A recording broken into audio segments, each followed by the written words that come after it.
पर उस समय लीला ऐसी हो गई कि जैसे इन्होंने ये राज्याभिषिक्त हुए गद्दी के ऊपर, तो उसी समय जितने रत्न थे, जितनी औषधियां थी, जितनी रिद्धियां और सिद्धियां थी, आज वसुंधरा धरती के अंदर लेकर चली गई।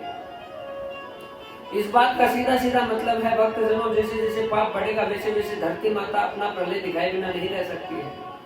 आज तक तरह तरह की त्रासदियां, तरह तरह के ये क्यों ऐसे विधान बन रहे हैं कि जहां पर जरूरत नहीं वहां पर ये वायुमंडल बिगड़ रहा है, प्रकृति बिगड़ रही है। जहाँ बारिश नहीं होनी चाहिए थी वहां पे इतनी वर्षा हो रही, इतनी वर्षा हो रही है, और जहां पर खूब वर्षा होती है वहां पर वर्षा होना ही बंद हो रहा है। इसे ग्लोबल वार्मिंग कहते हैं।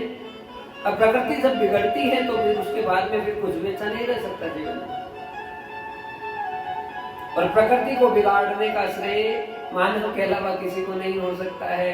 जब मनुष्य इसी प्रकृति का दोहन करने लग जाता है, अपनी मनमानियों को अपने जीवन में लागू कर लेता है, तो उसका परिणाम ये होता है कि जल की कमी नहीं है, लेकिन फिर भी कमी नजर आएगी। क्या धरती के अंदर जल की कमी है? सवाल ये नहीं है, लेकिन फिर भी पानी की कितनी किल्लत हो रही है। धीरे धीरे धीरे धीरे जल का स्तर सूखता जा रहा है। कहां से जल आएगा, कहां से कैसी स्थितियां होगी? जिस मौसम में वर्षा नहीं होनी चाहिए वहां पे इतनी बारिश हो रही है। ये क्या है? ग्लोबल वार्मिंग है, जो हमें स्पष्ट रूप से संकेत कर रही है कि हम कुछ अच्छा नहीं कर रहे। प्रकृति को शुद्ध रखना, प्रकृति को महान रखना हमारा सबसे बड़ा कर्तव्य है। वायु को प्रसन्न करेंगे तो उसके लिए पेड़ पौधे लगाने पड़ेंगे, हरियाली ग्रीनरी हमें बढ़ानी पड़ेगी।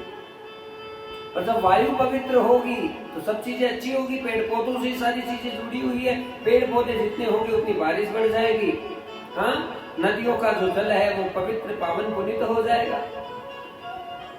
समुद्र की भाप से ही तो बादल बनते हैं, वो ऊपर जाते हैं तो उसके बाद में फिर वर्षा होती है। लेकिन उसमें वृक्षों का, पर्वतों का, पठारों का कितना बड़ा महत्व है। और आज धीरे धीरे महाराज पर्वत पठार सब खोदे जा रहे हैं, और सबसे बड़ा नुकसान तो हम गौ माता का कर रहे हैं, क्योंकि वो प्रकृति स्वरूपा है। और यदि गाय ही नहीं रहेगी तो हमारा अस्तित्व ही नहीं हो सकता है इस जीवन में। पक्का मान लीजिए इस बात को। गाय है तो हम हैं, गाय नहीं है तो हम कभी नहीं हो सकते।